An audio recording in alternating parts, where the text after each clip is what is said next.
So the title of today's talk is Through the Eyes of God, the Psychic Being.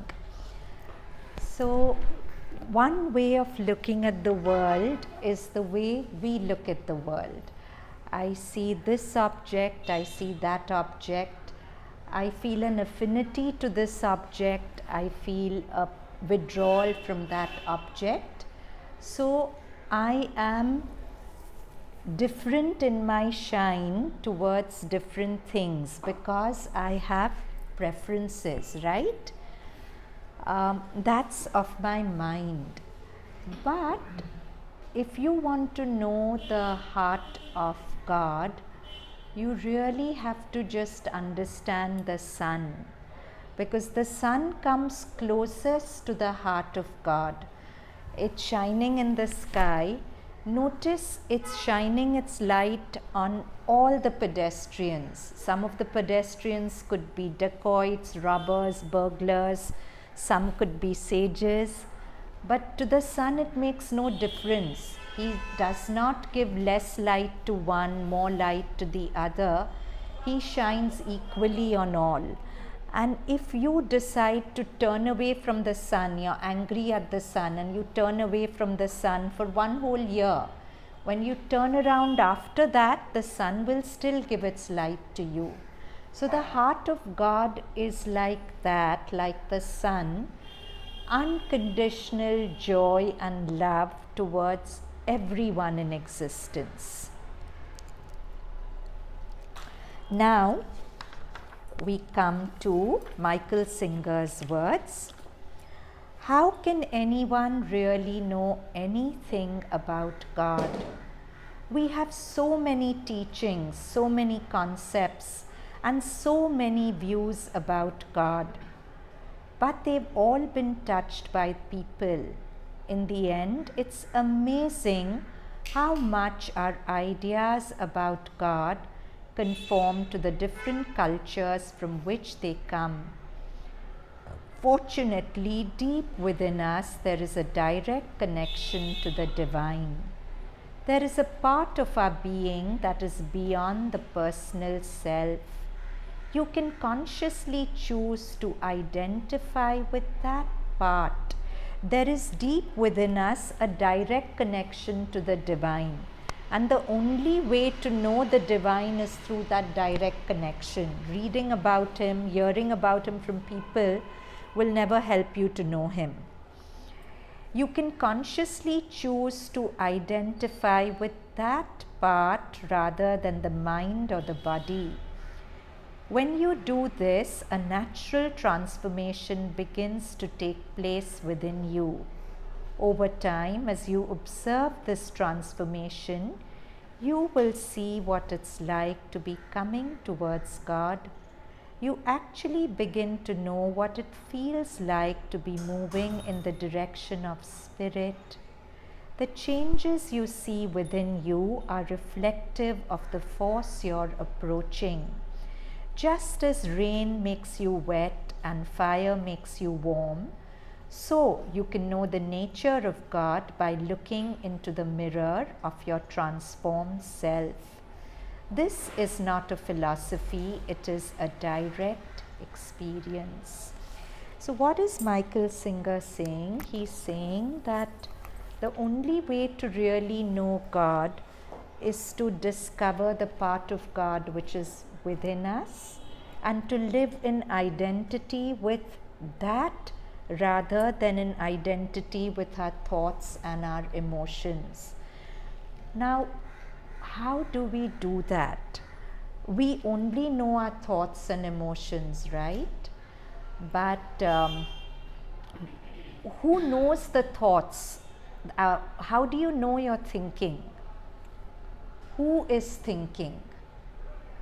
The mind. The mind is thoughts.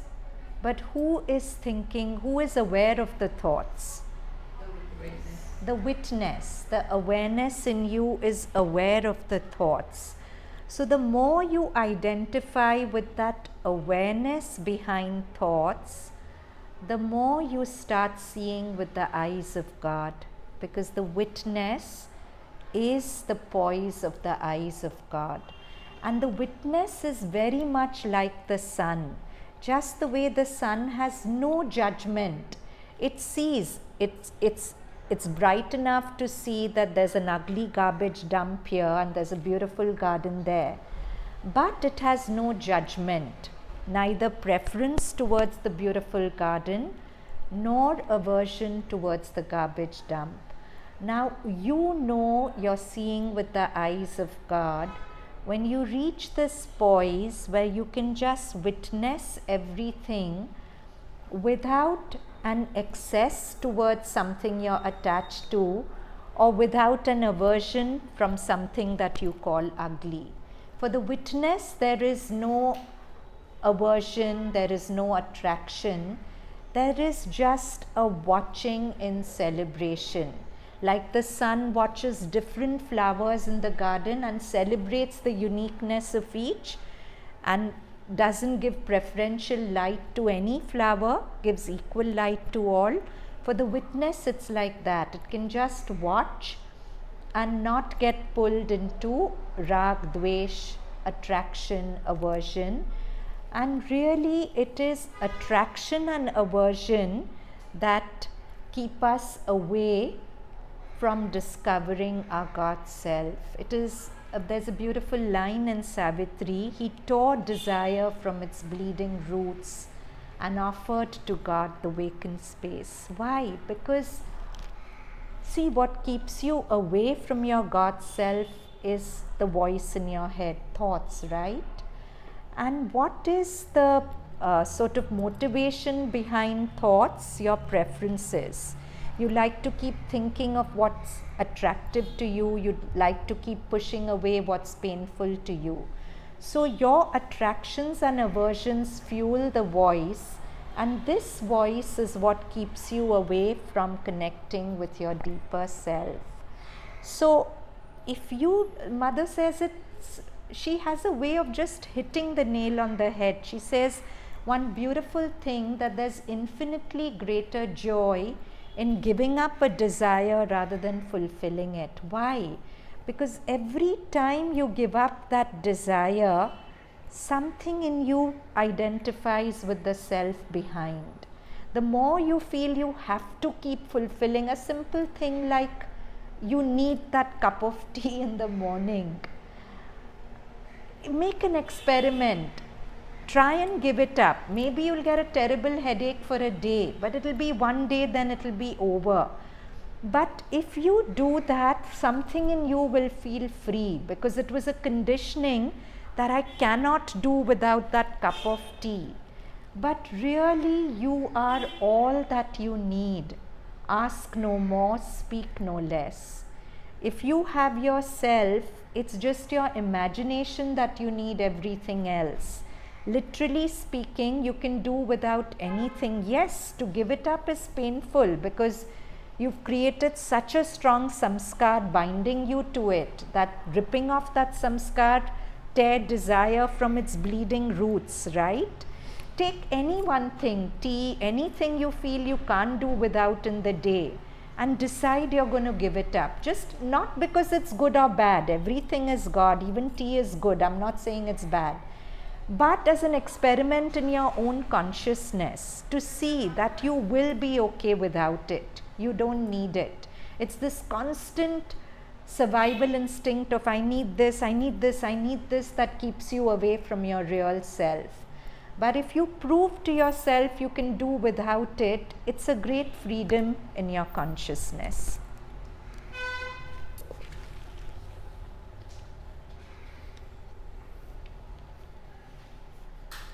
How does it feel when you drift up into spirit?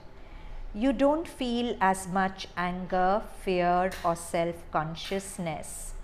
You don't feel resentment towards people.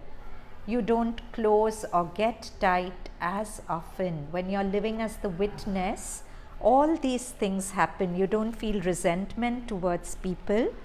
You don't close or get tight as often. Things still happen that you don't want to happen, but they don't seem to touch you as much. They can't reach back to where you are, because you've drifted behind the part of you that reacts to things. These are actual experiences, not merely something you were told about. It's just what naturally happens when you let go of the lower vibrations of your being. You drift in and up to the deeper vibrations. What does it feel like to identify more with spirit than with form? And form is not just a body. Even a thought is a form. It's a thought form. So what does it feel like to identify more with spirit than with form? You used to walk around feeling anxiety and tension. Now you walk around feeling love.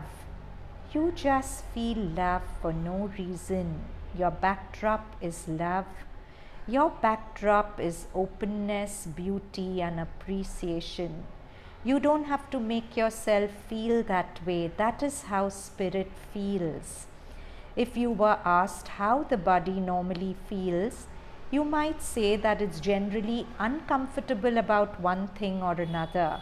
How about he calls it psyche, it actually means mind. How about the mind?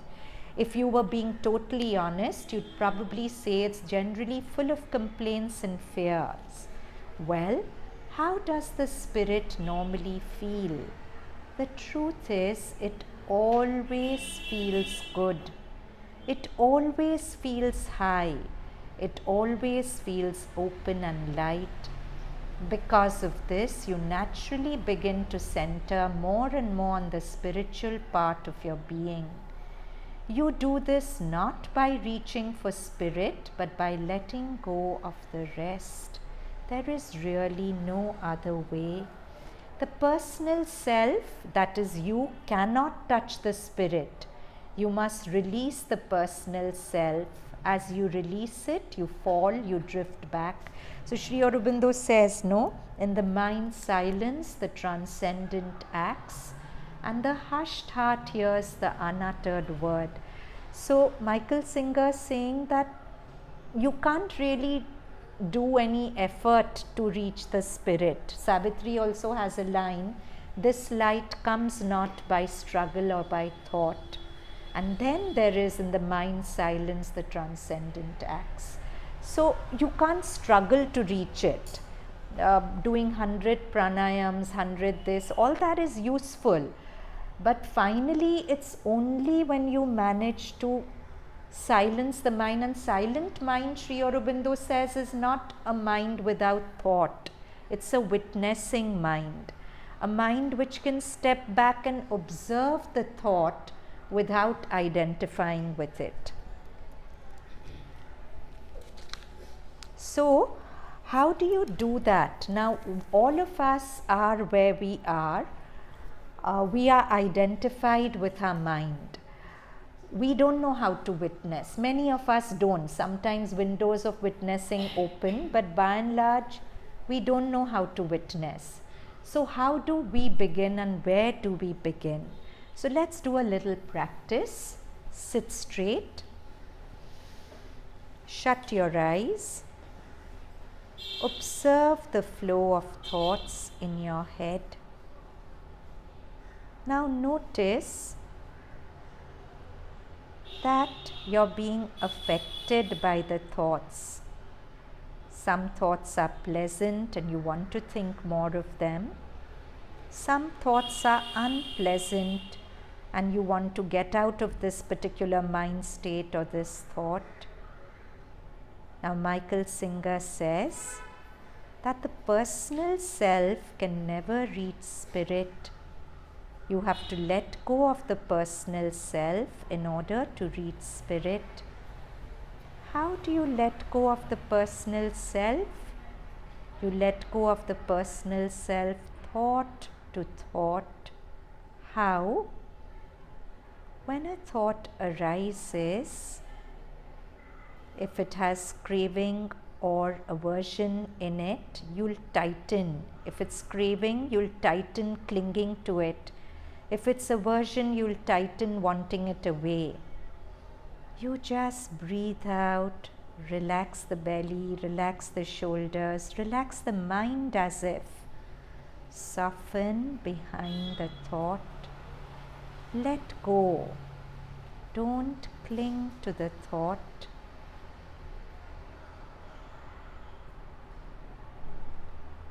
You can do this even with your eyes open.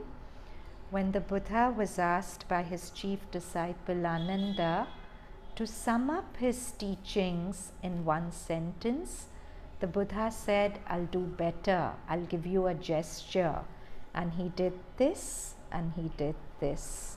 This is clinging to your thought forms. And this is releasing. Every time you relax behind a thought form, you're releasing the thought. You're releasing the personal self attached to that thought. Are you all getting what I'm saying? Are you getting it? Could you do it? You don't really have to do it with your eyes shut. You can do it even as you're listening to me. Certain things I say you'll like, there'll be attachment. Certain things you'll disagree, there'll be aversion. Just keep softening. Register the voice in your head, but don't tighten and make it your own. Just keep this and this. And you'll naturally fall by and by into the witnessing poise. Yes? Is the breath like the only way to do this? Because I don't know how else to not think. So you can watch your breath, but here we are not doing a meditation of watching the breath and ignoring the thought. That's different. Here we are watching the breath, but we are also watching the thought. We are not ignoring it. We are present to it. But when we find ourselves tightening, you know, there's a very subtle tightening in the mind and body when you identify with the thought. So you're going to exhale and release that tightening, not release the thought, not breathe out the thought, but just relax and release the tightening behind the thought. Are you getting what I'm saying? What do you mean by,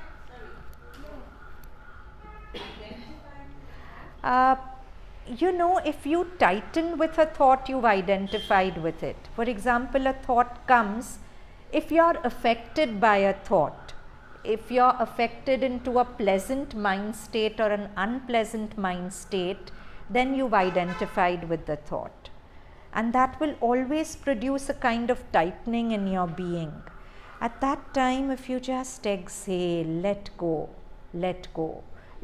of that tightness that the thought brings, by and by the thoughts will slow down and you'll fall back into your witnessing self. Clear? Try doing it with your eyes open, because really I'm more and more convinced that if we can't bring a meditative state into our life, just sitting quietly every day, it's useful, but it's limited use.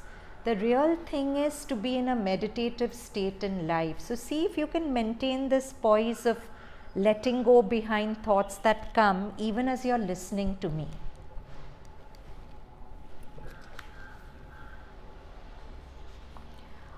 What happens to one who walks in this path towards God?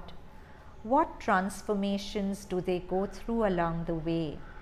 To understand this, imagine what would happen if you started feeling tremendous love for all creatures, for every plant, for every animal, for all the beauties of nature. Imagine if every child seemed like your own, and every person you saw looked like a beautiful flower with its own color, its own expression, shape and sounds. As you went deeper and deeper, you would start noticing a phenomenal thing. You are no longer judging. So it's a beautiful thing to visualize. If you're walking somewhere and you're feeling love for everything, love will never have judgment in it. You will see that when you're feeling that love, you're no longer judging. The process of judging has simply stopped. There is just appreciating and honoring. Where there used to be judging, there is now respecting, loving and cherishing. To differentiate is to judge. To see, to experience and to honor is to participate in life instead of standing back and judging it. Yeah? So the Zen would define seeing without judging as an act of love. To just be present to something without judging it is an act of love. So, the first... I have a question here. When you say judging, you are saying making an evaluation of it, right? You'll evaluate, but there'll be no judging of Emotion. It's good or bad. You'll see Which a of the garbage... action or the person? Both. You'll just say that, yeah, I'm seeing this person has behaved like this, but there won't be a dislike that arises for the person. Emotion. There won't be an emotion towards it. But we have to be very careful. A mental judgment is also different from discrimination. Vivek has to be there. The sun has infinite Vivek. He can distinguish a garbage dump from a garden. But there's no preference or judgment along with that discrimination. Vivek doesn't have to be accompanied with judgment. How does one know that one is not becoming indifferent? Because you'll know it. See, when you're with the witness, actually, the very fabric of the witness is joy and love. So, there's nothing to know. If you're truly with the witness, you'll feel this great burst of energy, joy, and love and peace. It's very far from indifference.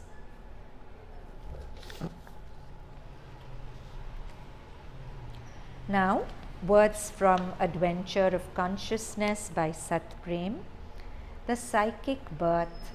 The first manifestations of the psychic are joy and love, a joy that may be prodigiously intense and powerful, but without exaltation, as tranquil and deep as the sea and without object.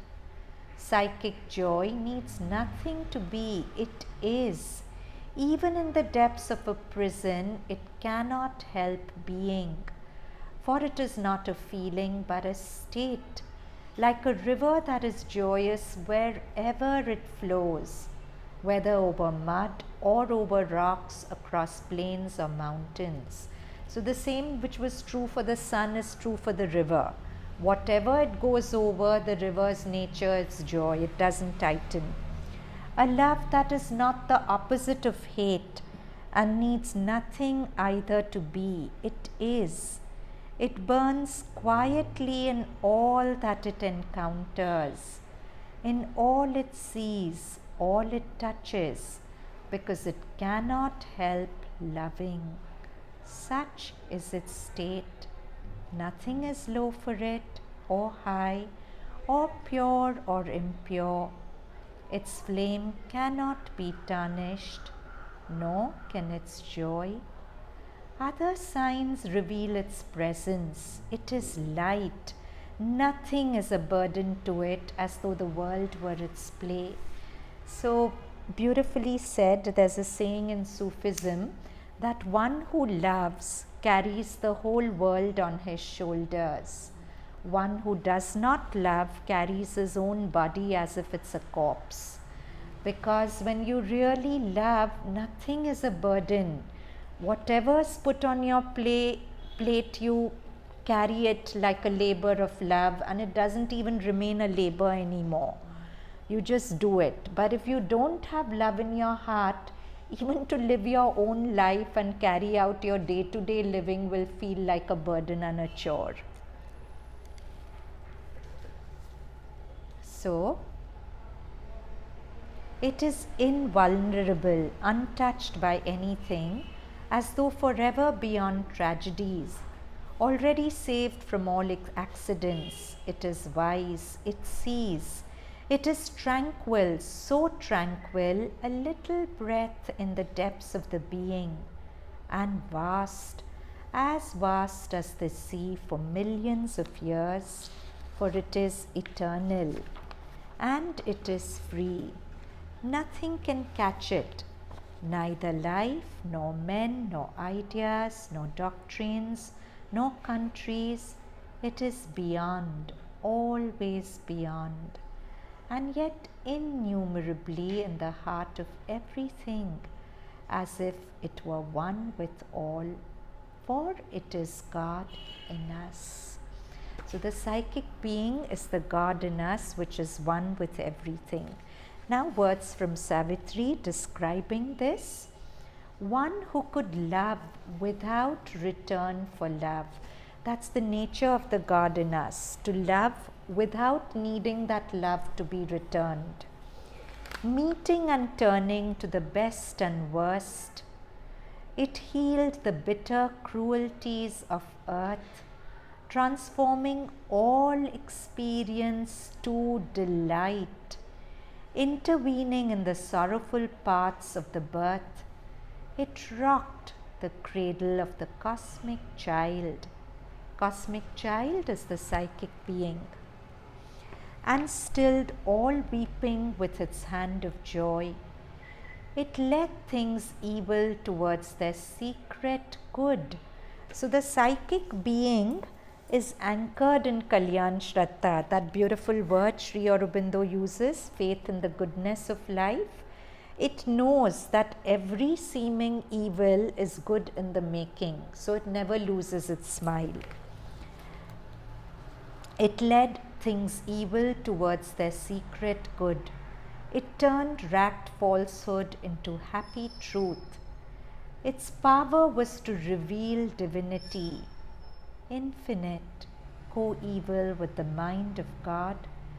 It bore within it a seed, a flame, a seed from which the eternal is newborn, a flame that cancels death in mortal things. What brilliant lines!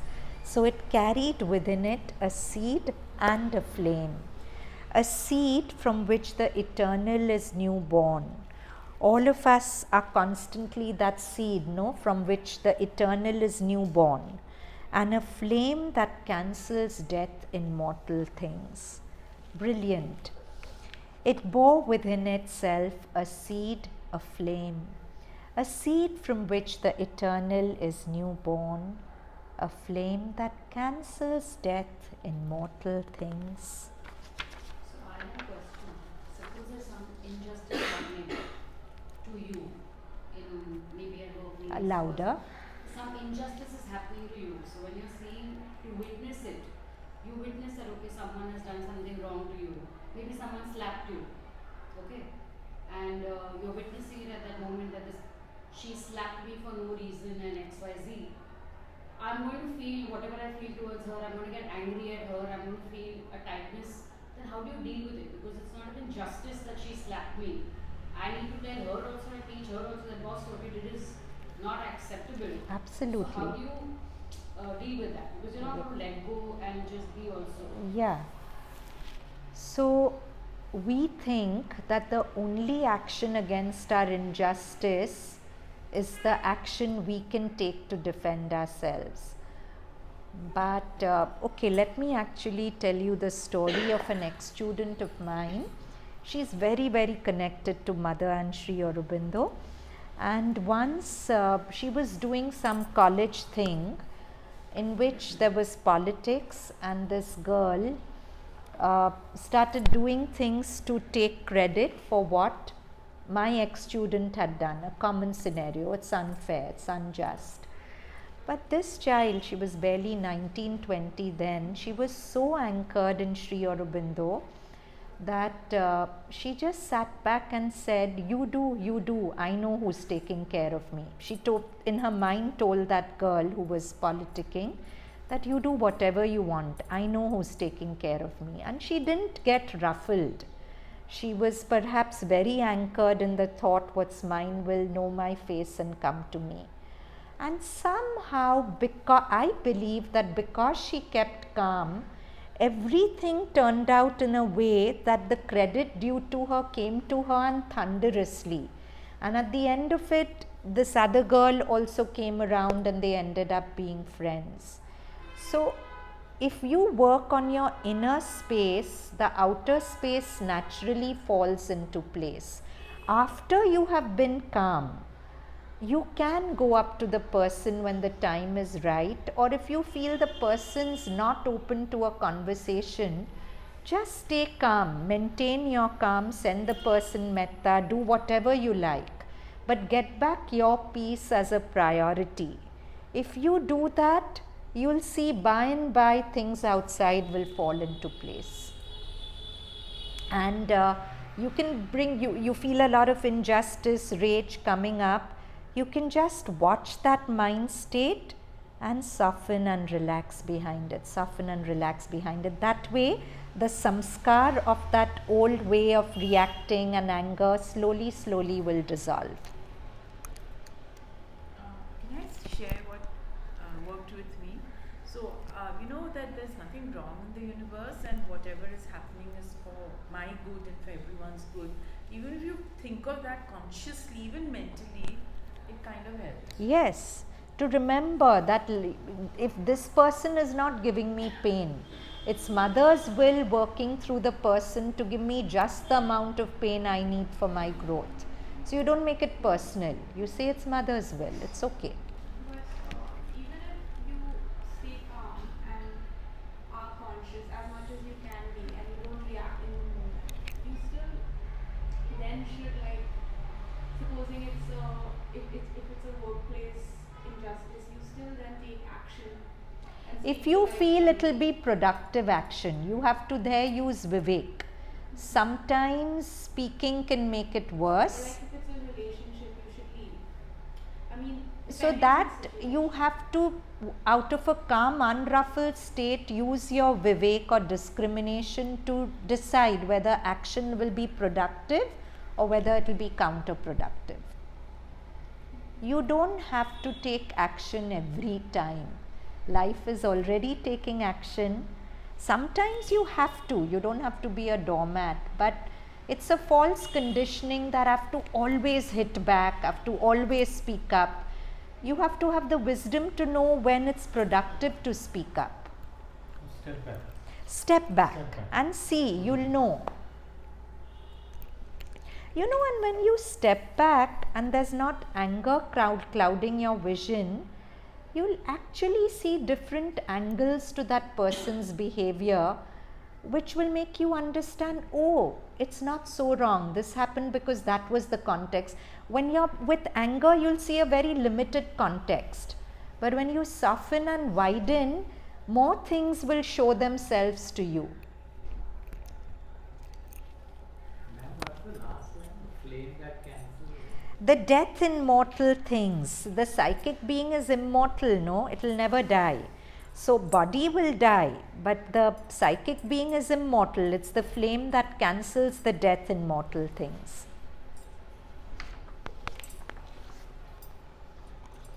Now Michael Singer again. This choice to enjoy life will lead you through your spiritual journey. In truth, it is itself a spiritual teacher. Committing yourself to unconditional happiness will teach you every single thing there is to learn about yourself, about others, and about the nature of life. You will learn all about your mind, your heart, and your will. But you have to mean it when you say that you'll be happy for the rest of your life. So Michael Singer is inviting us to make a decision that no matter what, I am going to be happy. Every time a part of you begins to get unhappy, let it go. Work with it. Use affirmations or do whatever you need to stay open. If you're committed, nothing can stop you. No matter what happens, you can choose to enjoy the experience. If they starve you and put you in solitary confinement, just have fun. Being like Gandhiji, no matter what happens, just enjoy the life that comes to you. It's not impossible. It's really not impossible. See, Sri Aurobindo did end up having a lot of fun in prison, but in a different way. And you, if not fun, at least make peace with it. That's him, Amy, yes, but he says that every avatar comes to show you what your future possibilities are. If not, then an avatar's function is redundant. Because the same situation can make you feel like a victim, and the same situation, if you can sort of try to be happy in it, give you control over it. In the sense Yes. that you are not a victim anymore, this is what it should be. Right. Your thought, see, the situation is there, but the narrative you build around it is your choice, right?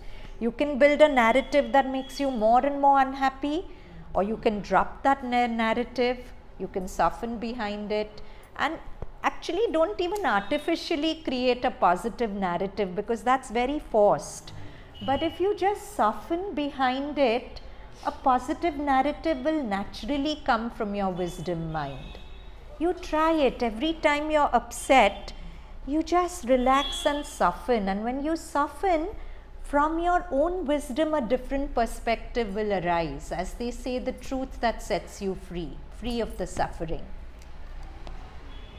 Unconditional happiness, isn't that an effect or the cause? It can be both. In this practice, Michael Singer is saying that be committed to being happy. Like many of us are committed to being unhappy. If we are looking for things to worry about, to crib about, to say this is not right, that is not right. He's saying change that. be committed to being happy. Be committed to having faith in the goodness of life. So in that sense, It's a practice. Here it's a practice. So, how would it apply to your own self-thinking, like other than the outside circumstances? Most of this trouble is within your own Exactly. self-eating. Exactly, that only.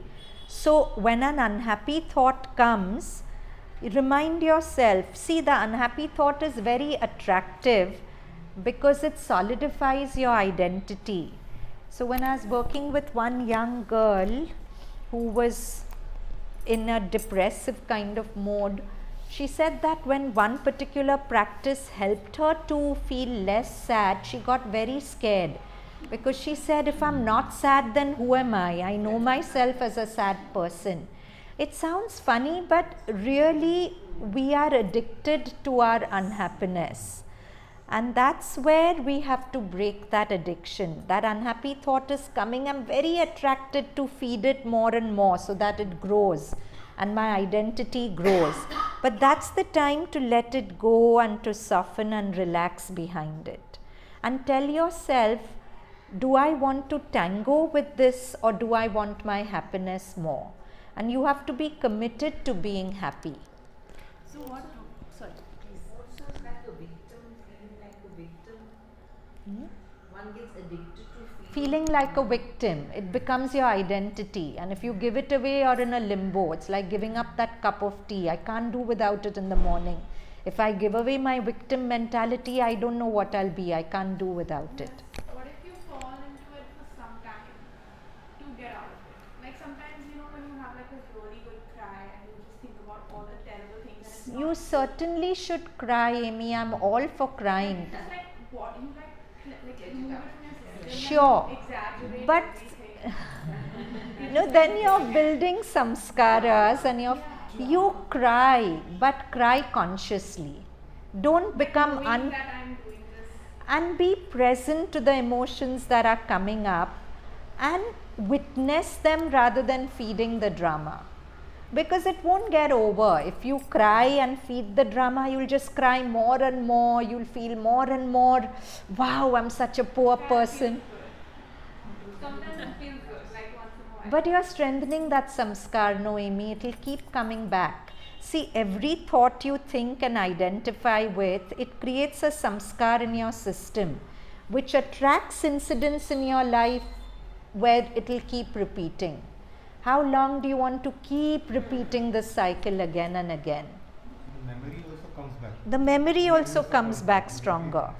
You must cry. Cry is a beautiful release, and I'm not saying you shouldn't suffer, but suffer consciously. Don't let suffering make you unconscious. What I think last time you told us that if you're feeling something, you have to sit with it and you have to, let it settle down till again it comes back. It will come back with a less Force. Force. So when you're doing that, are you not automatically doing the drama of going back into that memory? No, I'm not saying bring it up. That was just for this space. If it comes, then at that moment bring consciousness to it. I think the choice is between a victim and between saying that I am Joe. Yes. But witness self, I feel. yes, do. I've noticed that, sometimes the car is coming on the wrong side, and for a second, everybody knows this is a one-way street, that car is coming and creating a blockage. And yet I'm looking at my thoughts and I say, no, I should not be thinking like that. So because then I just sort of, although I'm in my witness self, I'm watching myself reacting also. So watch that reaction also. Yeah. You have to keep watching. It's layer behind layer. Layer behind layer. It's okay to go and stop that person. But calmly, without losing your peace. I've done that. So Yeah.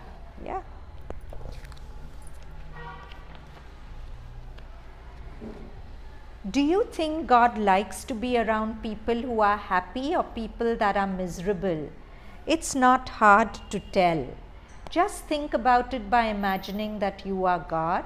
You created the heavens and earth so that you can play and experience yourself. And now you're dropping down to check on your humans. So God asks the first human he sees, how are you doing? The human says, what do you mean, how am I doing? Well, do you like it here? No, I don't like it here. Why not? What's wrong? That tree is bent in 5 places. I want it to be straight.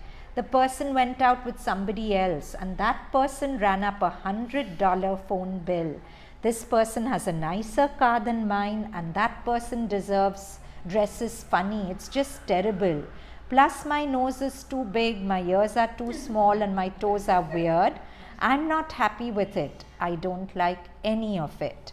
So God says, well, how about the animals? The ants and the mosquitoes bite you. It's a terrible thing.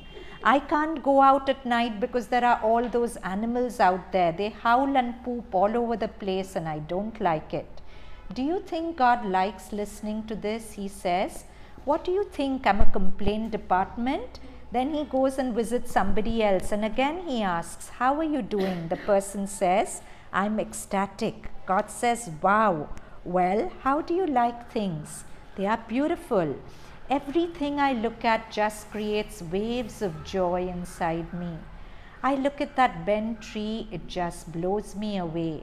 The ant comes and bites me, and it's just so amazing that a tiny ant could be brave enough to bite a giant like me. Now you guess who God wants to hang with. Now this is a funny story, but it's true. In whom will the God presence be more alive? In a person who's full of joy, or a person who keeps complaining? Every time you complain and fall into Niranand, the self withdraws. And every time you're filled with joy, your God self comes forward. What was the word you used? Niranand. What is Niranand? Absence of Anand. Absence of. Yes. God in the yogic tradition is Satchit Anand, eternal consciousness, bliss. God is ecstasy. God is as high as it gets. If you want to be close to God, learn to be joyful. If you remain spontaneously happy and centered, no matter what happens, you will find God. That's the amazing part. We speak of presence, but it's more like a now this is adventure of consciousness. But it's more like a poignant absence, a living whole we carry in us, which is hot, burning, pushes on and on until it becomes real. The only reality in a world where one wonders if people are alive or pretending to be. It is the self of fire, the only true self in the world. The only thing that does not crumble. The psychic being is the only thing that does not crumble. A conscious being is at the center of the self who rules past and future. He is like a fire without smoke. That one must disengage with patience from one's own body, says the Upanishad.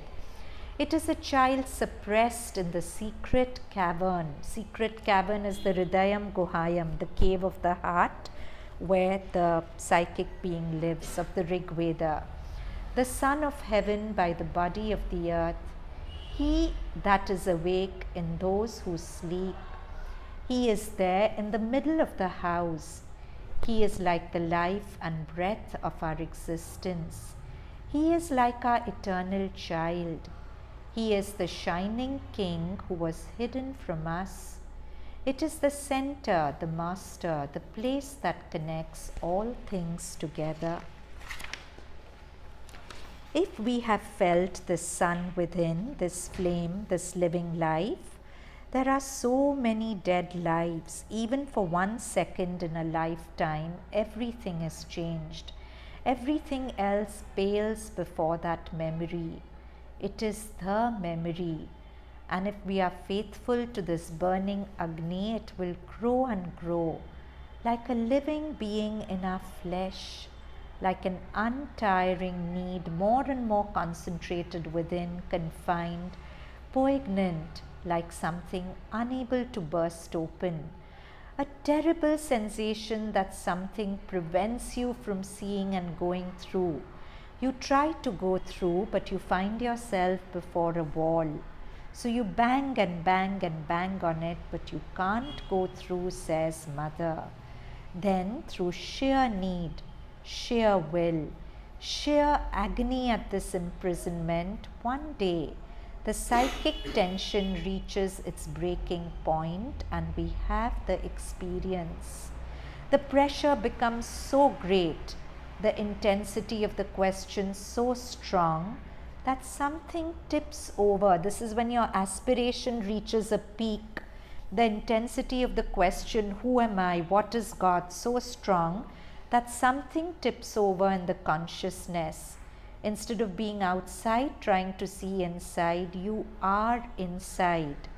The moment you're inside, absolutely everything changes, and changes completely.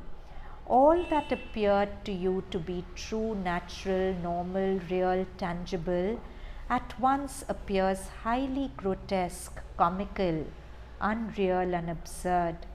You have touched something supremely true and eternally beautiful, and you will never lose it again. Next paragraph. True life opens as though we had never seen daylight before. Place the prism on one side, says Mother, and the light is white. Turn it over and the light is broken up. We all know, no? Prism, white light goes in and it comes out as a spectrum of 7 colors. So Mother's saying, place the prism on one side, the light is white. Turn it over, the light is broken. Well, this is exactly what happens. You restore the white. So in Vedanta, the prism is a metaphor for Maya. White light is Brahma, the oneness. Maya splits it up into the several colors of Jagat. But when this reversal of consciousness happens and you go within and discover your psychic being, the whiteness is restored. You see that all this Jagat is the one white of that eternal Brahma. In the ordinary consciousness, everything is broken up and you restore the white. Mother further described the experience in this way. You are seated before a closed door, as it were, like a heavy door of bronze, and you remain there with a will that it should open to let you through to the other side. So all your concentration, all your aspiration is gathered in a single beam and keeps pushing and pushing against that door, pushing harder and harder with increasing energy until suddenly the door gives way and you enter as if thrust into the light. Then you are truly born. Now this is a beautiful passage from A Captive of Her Love by Janina. Janina was a devotee who came to the mother when the mother was in her body and wrote this exceptionally beautiful book called Captive of Her Love. Janina, she was in charge of a nursing home. So Janina says, you know who my chief is.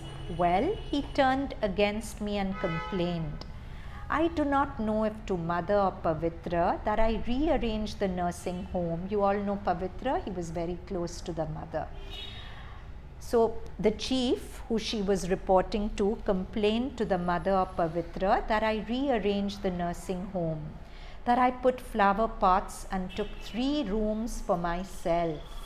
The waves were strong, I tell you, but it is wonderful to feel the supreme force working through the maze. I had not seen Pavitra for a long time. Then 2 days ago he met me and told me what the chief had said, and that I must only do what he wants because this is the nursing home and he is in charge of it. Pavitra began to talk with cold detachment, and Pavitra was somebody Janina was very close to. So if somebody like that is going to tell her this, you can imagine how it rankles. Pavitra began to talk with cold detachment, And while he was talking, and I, inwardly peaceful and surrendered, answering, we both at the same moment felt all this was just nothing, all was dropped. I knew that he understood what was Mother's will and that I had surrendered, and maybe he understood more about my life with Mother during the last months. I felt that we were both really feeling Mother looking through us at each other. There is nothing sentimental in this. It is a little beginning of something in me that is sheer delight and felicity. He probably, Pavitra has it permanently. So probably Pavitra was telling Janina all that with that cold detachment, with complete calm in his being. He was just playing the role. And Janina was in such a state of surrender that this is Mother's will and she's not reacting. And they both had this exchange which could have been fireworks, but it was just ended in peace because both were coming from that space. Pani director, who was, I think that's the Polish for chief, she was from there, who was always at the top giving orders in Poland, will have to ask for the chief's signature for almost everything she wants to change in the nursing home. My vital rebels, of course, and Janina, from the inner being where she sits close to Mother, tries to look at it and watch how God's force transforms her being. But Janina feels already what immense felicity there is, not only in expanding independently, which God has permitted her to do until now, but in also in working as if with her hands bound, because this now is her will. So beautiful, no blame on anyone. If you want me to work with my hands bound, that's your will. I'll enjoy that also. And with this attitude towards the new situation, I feel only love streaming from her to me and from me to her. Now again we go to adventure of consciousness. The discovery of the psychic must therefore be followed by what we could metaphorically call psychic colonization, or more soberly, psychic integration. You know what's to colonize, right? When the British colonized India, India became part of the British Empire. So if our earth is our mental, vital, physical, psychic colonization means our vital, our mental, our physical should all become psychic territories, should be all centered around the psychic. Contemporary psychology also speaks of integration, but around what is this integration supposed to take place? To integrate a center is needed, or are we to integrate around the convulsions of the mental or vital ego?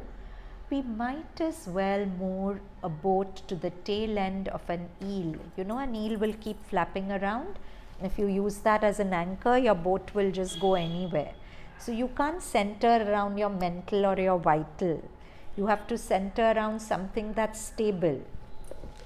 Patiently, gradually, after having discovered the inner psychic kingdom, we must now colonize and adjoin the outer kingdom to it. If what we want is a realization on earth, all our mental and vital activities, and as we shall see, even our entire physical nature, will have to be integrated around the new center. It is on this condition alone that they will survive. Only those activities that have been psychicized, so to speak, will partake of psychic immortality. Let me explain this. So when we die, Sri Aurobindo's thought about after death is that our mental being goes to the mental plane. Our vital being goes to the vital plane, our earth disintegrates into the physical earth, and our psychic being goes to the psychic plane. And it's our psychic which is reborn. Now, the psychic will only carry those experiences in our life which it has prominently come forward. So, if I have done an action from my psychic, that action is integrated into my psychic. You understand, for example, I am working. If I'm working out of my vital and I've developed great skill in that work, but when I die, that vital skill will go away into the vital plane unless it has been integrated around the psychic. If I've worked with great skill, but I've also invited the mother into the work, if I have done it as a consecration to her, if my psychic being has come forward during the work, then that skill, that part of my vital gets integrated, annexed into the psychic, colonized by the psychic. And that I'll carry with me, otherwise it's a waste, it just goes away. If I want to carry forward any good things, I have to infuse the psychic into my day-to-day life, because whatever is infused by the psychic gets integrated and colonized by the psychic. Do you understand? How do you influence the psychic? Exactly like this, by inviting the mother into everything you do, by living life in a meditative state. See, the psychic is love for the mother or the silence of the witness. Both are psychic qualities. If you do any work with either of these two, you are inviting the psychic to come forward. Can you integrate the physical also into the psychic, or? Of course, Sri Aurobindo's yoga, wait, he's going to let Satprem speak about it. So, if the physical gets integrated into the psychic, that will be supramentalization, because then the physical will be immortal, no? The body won't need to die, it will just continue. Because if the body gets colonized by the psychic, it shares the immortality of the psychic.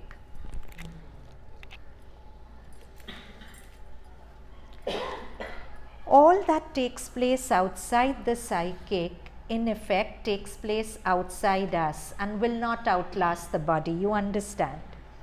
We lose it. There are lives in which nobody is there. To remember external things, the psychic needs to participate in our external activities. Otherwise, it is simply like a blind king. Then and only then can we begin to speak of reincarnation and memories of past lives, which will not necessarily be memories of the more showy and glorious deeds. How many Napoleons, how many Caesars, if we believe the pulp fiction writers on reincarnation, but memories of soul moments, because for the psychic, nothing is glorious or inglorious. Nothing is high or low. The conquest of Mount Everest is no greater than the daily descent into the subway if it is done consciously. The psychic being is glory in itself. You don't need to do glorious things. So if you've climbed Mount Everest but out of ambition and vanity, it won't follow you into the next birth. But if you've climbed one flight of steps to Sarkar, really feeling the mother and that memory is strong, that will follow you into your next birth. These soul moments can retain the imprint of the physical circumstances that accompanied them. We may remember a setting, a place, an outfit we were wearing at the time, a trifling detail which becomes stamped with eternity, as it were, at the same time as the inner revelation occurs. In this very life, we have all known some instance of pure transparency or sudden flowering, and 20 or 40 years later, we find that snapshot intact, including the exact hue of the sky, even the little pebble on the road, or the absurd routine that was unfolding that day, as if it all were there forever. It is not as if it really is forever. So psychic memories we'll never forget. If we've had a moment, an experience at the samadhi, something, you'll never forget them. If you've had a vision of, I know people who've had vision of mother and they are in their 90s and they've forgotten everything. But I have somebody in mind who tells me, I remember when I saw the mother, I remember exactly, she was in white, she had something on her head, she'd worn a long flowing dress, and she'll forget what she's told you 1 hour before, but that memory doesn't go.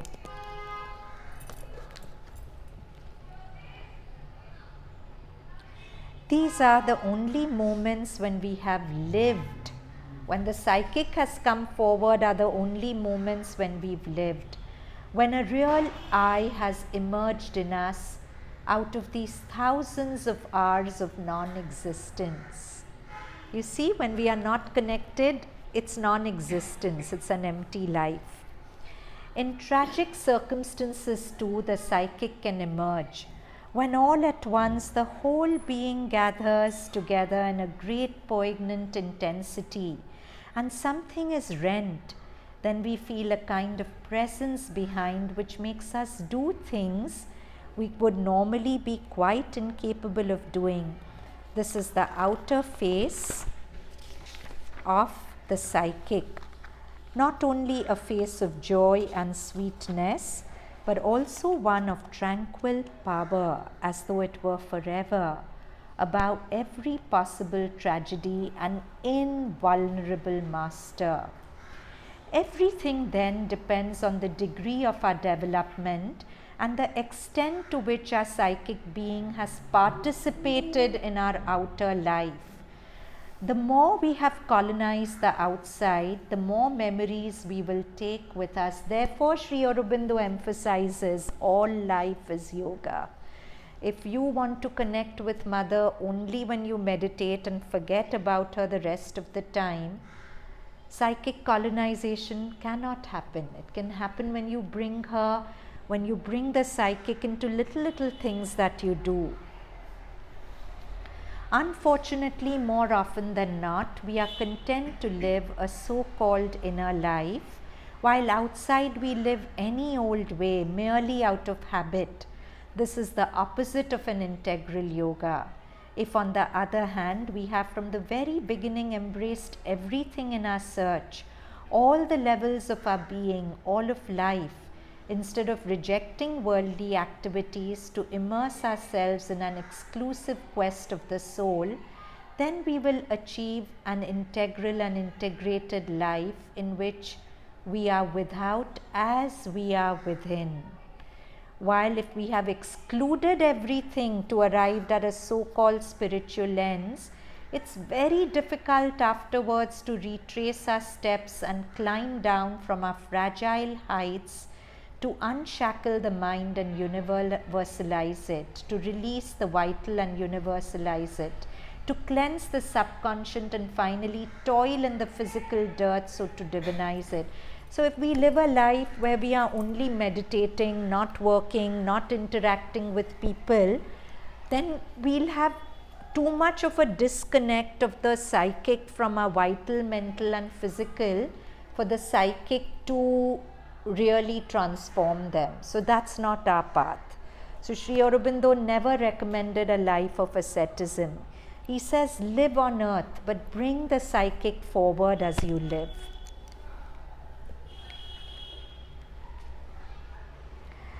For the seeker, the psychic realization or discovery of the soul is thus not an end. It is merely the very beginning of another journey.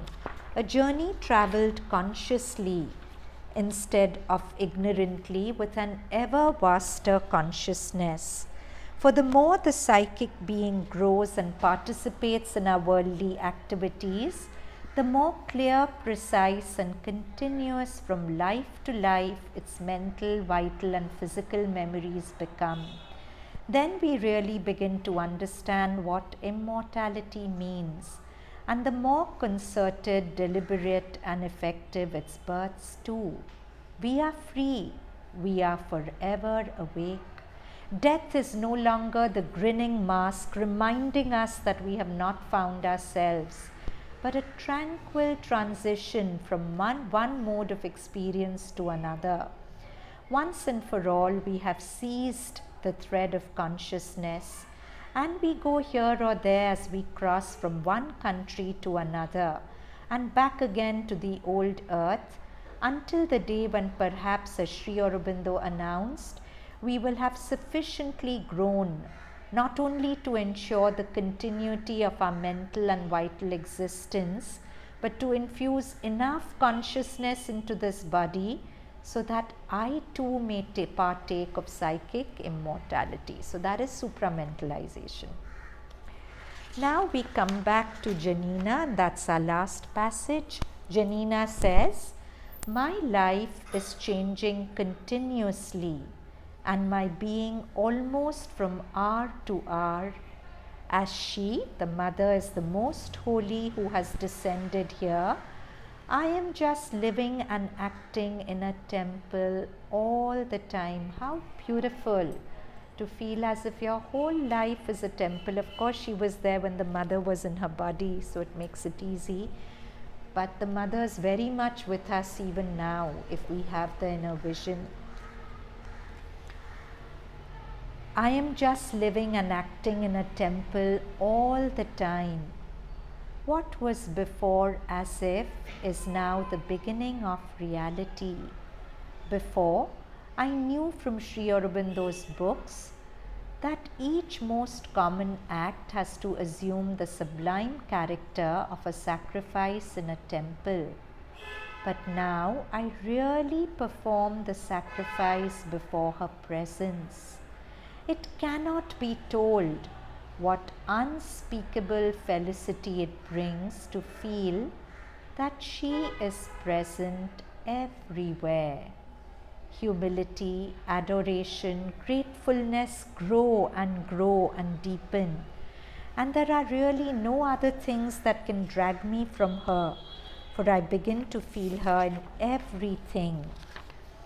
When I'm writing about her, especially in what I wrote here yesterday, I do not now mean her as a human personality, a human form only, but I begin to feel her really in me and around me as a vibration, which is also just she, the same glorious and wonderful about everything, the one I love infinitely.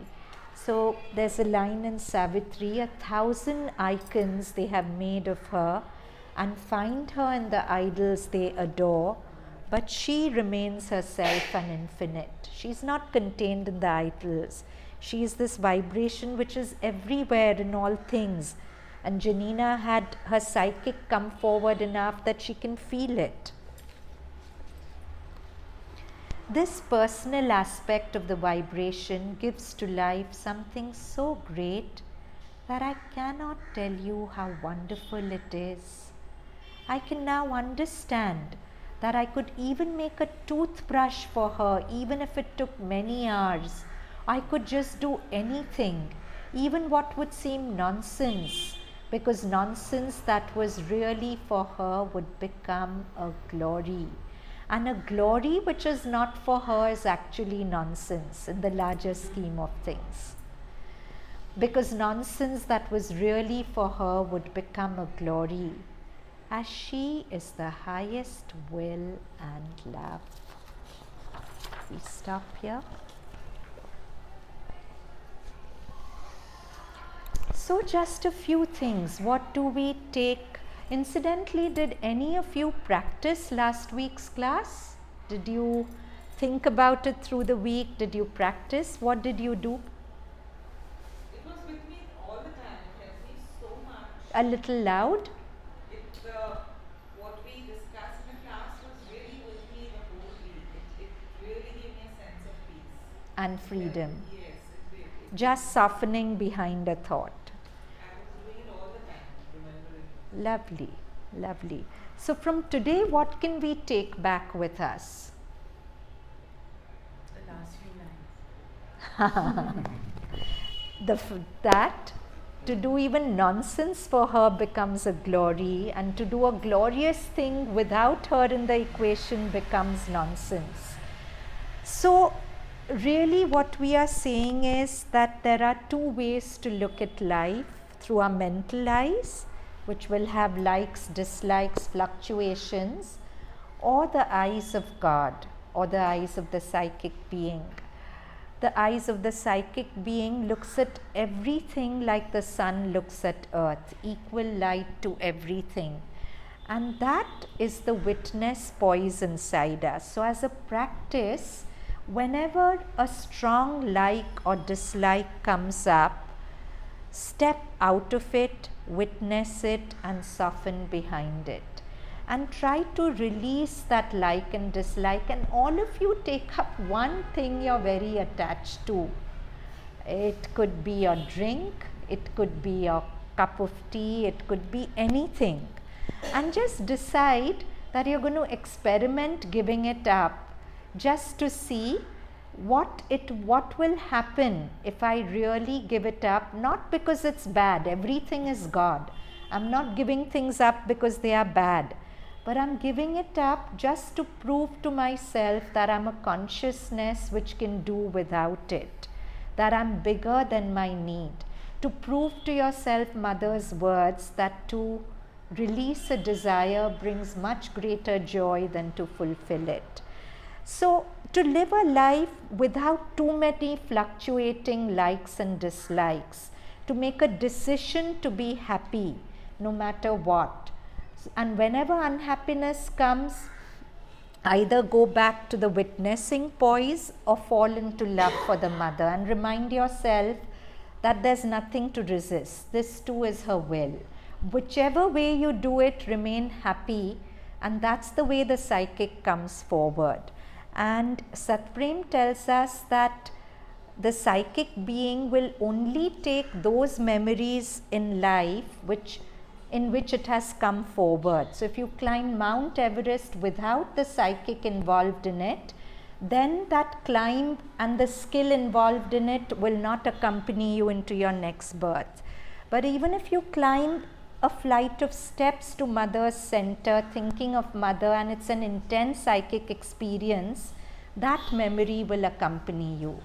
So to do everything in life with a psychic quality, which is the witness poise or love for the mother, and that way psychic colonization happens. Your vital, mental, physical aspects get integrated around the psychic. So let's end with 3 ohms.